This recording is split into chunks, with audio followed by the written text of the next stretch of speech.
एक समय की बात है। एक नगर में एक व्यापारी रहता था।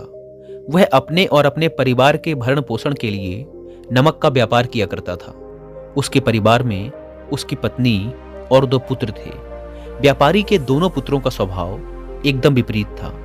जहां एक और उसका बड़ा पुत्र बहुत ही संकोची और शर्मीले स्वभाव का था, उसे किसी से बात करने में भी शर्म आती थी, वहीं उसका छोटा पुत्र बहुत ही बहिर्मुखी और खुले स्वभाव वाला व्यक्ति था। वह किसी के भी सामने अपनी बात कहने में संकोच नहीं करता था। लोग अक्सर बड़े पुत्र को भोला और बेवकूफ समझते थे और कई बार तो लोग उसके इस भोले और संकोची स्वभाव का फायदा भी उठा लेते थे, लेकिन वह पलटकर कभी किसी को कुछ नहीं कहता था। व्यापारी अपने पुत्र के ऐसे स्वभाव के कारण उस पर बहुत अधिक नाराज रहता था। ठीक से बातचीत ना कर पाने और शर्मीले स्वभाव के कारण व्यापारी ने कई बार अपने बड़े पुत्र की पिटाई भी कर दी थी। हालांकि बार बार उस पर गुस्सा करने और पीटने की वजह से व्यापारी के बड़े पुत्र का स्वभाव सुधरने की बजाय और खराब हो गया था। अब शर्म और संकोच के साथ साथ उसके अंदर डर भी बैठ गया था। आत्मविश्वास की कमी की वजह से बड़ा पुत्र बचपन से ही बहुत अधिक परेशान रहने लगा था। अपने डर की वजह से वह परीक्षा में याद किए हुए प्रश्नों के उत्तर भी भूल जाता था और उन्हें लिख नहीं पाता था। इस कारण उसकी शिक्षा भी ठीक ढंग से पूरी नहीं हो पाई। बड़ा पुत्र जब जवान हो गया तो व्यापारी ने उसे अपने साथ व्यापार में हाथ बटाने के लिए कहा। अपने पिता के प्रति डर के कारण वह व्यापार में उनका हाथ बटाने के लिए तैयार हो गया, लेकिन वह व्यापार में कई बार ऐसी गलतियां कर देता था जिससे व्यापारी उस पर बहुत अधिक क्रोधित हो जाता था। एक दिन की बात है, व्यापारी किसी काम से शहर गया हुआ था और उस दिन दुकान पर उसका बड़ा पुत्र बैठा हुआ था। तभी कुछ लोग आए और उन्होंने बड़े पुत्र से कहा कि हमें तुम्हारे पिता ने भेजा है और उनका यह संदेश है कि इस समय दुकान में जितनी भी नमक की बोरियां रखी हुई हैं वो सब हमें दे दो। तुम्हारे पिता ने नमक की सभी बोरियों को शहर मंगवाया है। व्यापारी का पुत्र उनसे प्रश्न पूछने की हिम्मत जुटा ही रहा था कि वे दोनों आदमी दुकान के अंदर घुस गए और वहां जितनी भी नमक की बोरियां रखी हुई थी उन सबको अपनी घोड़ा गाड़ी में रखा और लेकर जाने लगे। व्यापारी के पुत्र ने उन्हें रोकने का प्रयास किया, लेकिन संकोच और डर के कारण वह उनसे कुछ कह नहीं पाया। उसने मन ही मन सोचा कि अगर मैं इन्हें नमक ले जाने से रोकता हूं तो पिताजी मुझ पर नाराज होंगे। कुछ दिनों बाद जब व्यापारी शहर से वापस आया तो दुकान को खाली देखकर उसने अपने पुत्र से पूछा, नमक की बोरियां कहाँ गई? ये दुकान इतना खाली खाली क्यों है? तब बड़े पुत्र ने सहमी हुई आवाज में कहा, कुछ लोग दुकान पर आए थे और उन्होंने मुझसे कहा कि आपने नमक की सारी बोरियों को शहर मंगवाया है, और फिर वो दुकान की सारी बोरियों को निकाल कर लेकर चले गए। यह सुनते ही व्यापारी ने अपना सिर पीट लिया। उसने पुत्र को दुकान से धक्का देकर बाहर निकालते हुए कहा, मंदबुद्धि, तू मूर्ख का मूर्ख ही रह जाएगा। वे लोग तुझे बेवकूफ बनाकर सारा सामान लूट ले गए। तूने मेरा बहुत भारी नुकसान करवा दिया है। अब यहाँ से चला जा और घर वापस मत आना। अगर तू वापस आया तो मैं मार मार कर तेरी खाल उधेड़ दूंगा। व्यापारी का पुत्र इस घटना से बहुत दुखी हुआ।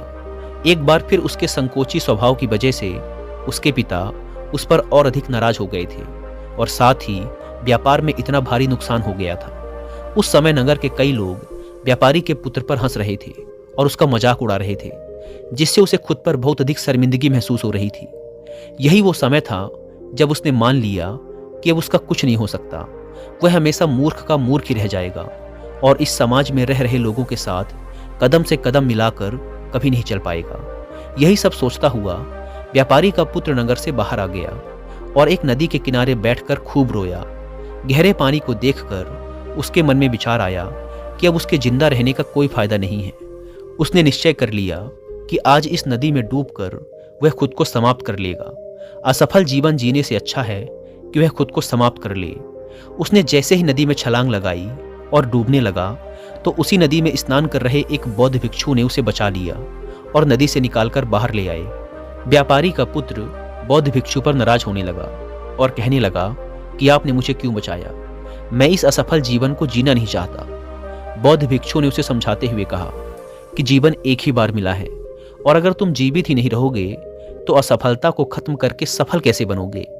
तब व्यापारी के पुत्र ने कहा कि मेरे जीवन में बहुत अधिक समस्याएं हैं और ये समस्याएं मेरे शर्मीले और संकोची स्वभाव की वजह से हैं। मैंने अपने डर और संकोच की वजह से अपने पिता का भारी नुकसान करवा दिया है। मैं एक अच्छा पुत्र नहीं हूँ। अपने भयभीत स्वभाव के कारण मैं ठीक से शिक्षा भी ग्रहण नहीं कर सका। सारे नगरवासी मुझे मूर्ख समझते हैं। क्या किसी मूर्ख को इस दुनिया में जीने का अधिकार है? तब बौद्ध भिक्षु ने कहा कि तुम्हारे इस प्रश्न का उत्तर तो मेरे गुरु ही देंगे। चलो मैं तुम्हें अपने गुरु के पास ले चलता हूँ। व्यापारी के पुत्र ने कहा। वह किसी से बात नहीं करना चाहता। आज वह अपना जीवन समाप्त करके ही मानेगा। किंतु बौद्ध भिक्षु के बार बार समझाने पर वह उनके साथ चलने और उनके गुरु से मिलने को तैयार हो गया। बौद्ध भिक्षु व्यापारी के पुत्र को आश्रम की ओर लेकर गए। वहां पर व्यापारी के पुत्र ने देखा कि एक महात्मा पेड़ के नीचे ध्यान मग्न अवस्था में बैठे हुए हैं। तभी बौद्ध भिक्षु ने उन महात्मा की ओर इशारा करते हुए कहा, ये हमारे गुरु गौतम बुद्ध हैं। दोनों ने गौतम बुद्ध को प्रणाम किया। बुद्ध ने उत्तर में एक मुस्कुराहट के साथ अपना हाथ उठा दिया।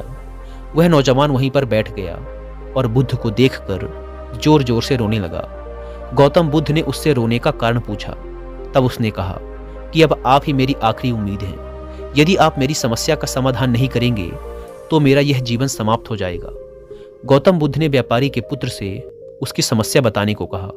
तब उसने बताया कि किस प्रकार वह बचपन से ही शर्मीले और अंतर्मुखी स्वभाव का है।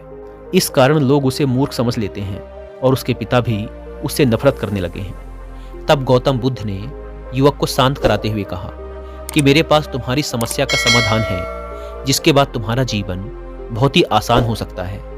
युवक ने खुश होते हुए पूछा, क्या सच में ऐसा हो सकता है? आप बहुत ही महान व्यक्तित्व प्रतीत होते हैं। आपके तो कई शिष्य भी हैं।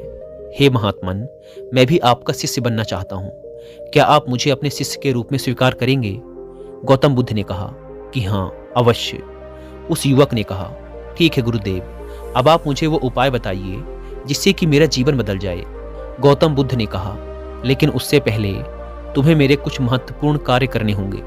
अगर तुम मेरे यह कार्य कर दो तब मैं तुम्हें कुछ ऐसे उपाय बताऊंगा जिससे तुम्हारे जीवन में सब कुछ ठीक हो जाएगा और तुम्हारे पिता भी तुमसे प्रसन्न रहेंगे।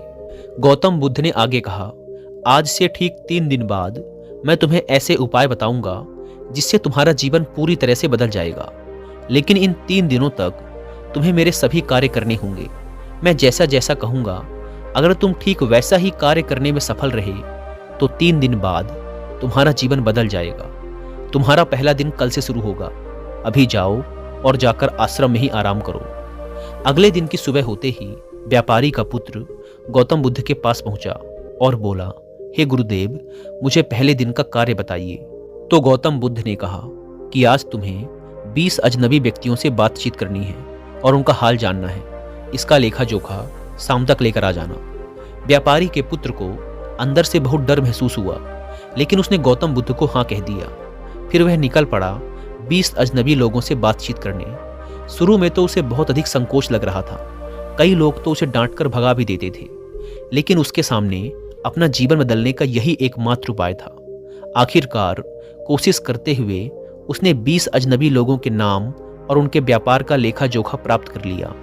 शाम होने पर जब वह गौतम बुद्ध के पास पहुंचा तो खुश होते हुए उसने गौतम बुद्ध को बताया कि आज का कार्य उसने सही ढंग से पूरा कर लिया है।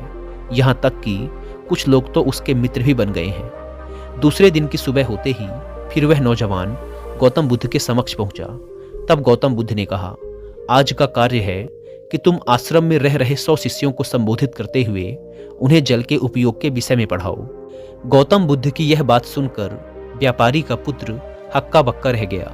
उसने कहा कि आप मुझसे यह किस प्रकार के कार्य करवा रहे हैं? मैं अपनी शिक्षा ठीक से पूरी नहीं कर पाया हूँ, इसीलिए मैं पढ़ाने का यह कार्य नहीं कर पाऊंगा। तब गौतम बुद्ध ने कहा कि ठीक है, फिर मैं तुम्हें उपाय भी नहीं बताऊंगा। व्यापारी के पुत्र ने विनती करते हुए कहा कि आप जानते हैं कि मेरी शिक्षा अधूरी है, फिर मैं बालकों को शिक्षा कैसे दे सकता हूँ?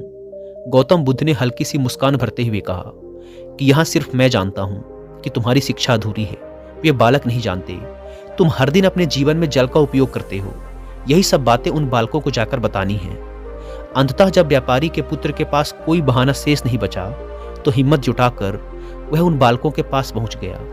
शुरू में तो उसके हाथ पैर कांप रहे थे, लेकिन आखिरकार उसने बालकों को जल के महत्व के बारे में बताना शुरू कर दिया। उसने बालकों को जल की 5 विशेषताएं बताई और जल्दी से वहां से भाग आया। गौतम बुद्ध के पास पहुंचकर उसने बताया कि बहुत अधिक डर लग रहा था, किंतु मैंने बालकों को जल की 5 विशेषताएं बता दी हैं। गौतम बुद्ध ने कहा कि जाओ, एक और कोशिश करके आओ। उस नौजवान ने एक बार फिर हिम्मत जुटाई और बालकों को जल के महत्व के बारे में पढ़ाना शुरू किया। इस बार व्यापारी के पुत्र को बिल्कुल भी घबराहट नहीं हो रही थी। उसने पूरे आत्मविश्वास के साथ बालकों को जल के विषय में पढ़ाया। तब गौतम बुद्ध ने उसकी प्रशंसा करते हुए कहा, तुम अवश्य ही साहसी हो। गौतम बुद्ध के मुंह से अपनी प्रशंसा सुनकर वह युवक बहुत प्रसन्न हुआ। युवक जब तीसरे दिन गौतम बुद्ध के पास आया तो गौतम बुद्ध ने उससे कहा कि आज का कार्य तुम्हें कुछ अजीब लग सकता है, किंतु आज तुम्हें अपने पिता से मिलने जाना है। गौतम बुद्ध के मुंह से यह बात सुनकर वह युवक बहुत अधिक डर गया। उसने तुरंत कहा कि नहीं नहीं, मैं अपने पिता के सामने नहीं जा सकता, मुझ में इतनी हिम्मत नहीं। गौतम बुद्ध ने कहा कि ठीक है, फिर मैं तुम्हें उपाय भी नहीं बताऊंगा। अंततः व्यापारी के पुत्र को गौतम बुद्ध की बात माननी पड़ी।